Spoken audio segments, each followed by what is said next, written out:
Tonight we have new information about how the state plans to address the issue of so many failing grades on its standardized FCAT writing test. Today, the State Board of Education voted for an emergency rule lowering the passing grade on the test to keep the failure rate the same as last year. Now, these are state numbers we're looking at so far, but the action comes after preliminary results statewide showed only about a third of students would pass this year. That would have been down from 80% or better on last year's writing portion of the FCAT alone. The dramatic decrease came, observers say, after the test was made more difficult and the state board raised the passing grade to 4 on a scale of 0 to 6. The emergency rule will drop the passing grade to 3, but only for this year. The writing test is given in the 4th, 8th, and 10th grades.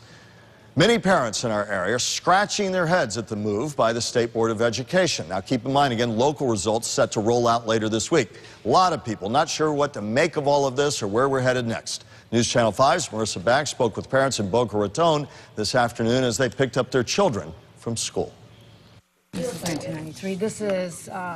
It sounds like a question on a test. Why did the Florida Board of Education change the passing grade on this year's writing portion of the FCAT? Why would the kids get such a low score this year versus last year? I guess they're trying to make adjustments to try to figure out how to fix it. The board lowered the passing grade from 4.0 to 3.0 for writing, which is more in line with last year's standard. The move will spare school districts from being penalized for the rock-bottom scores.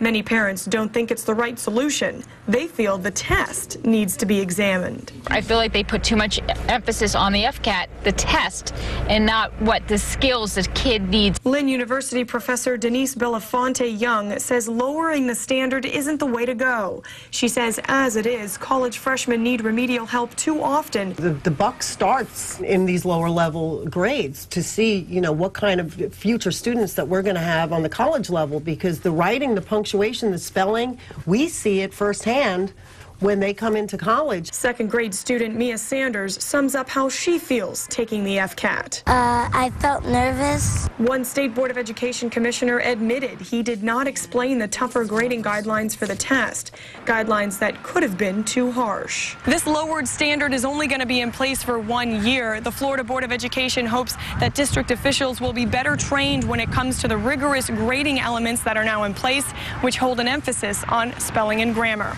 Reporting in Boca Raton, I'm Marissa Bagg, WPTV News Channel 5.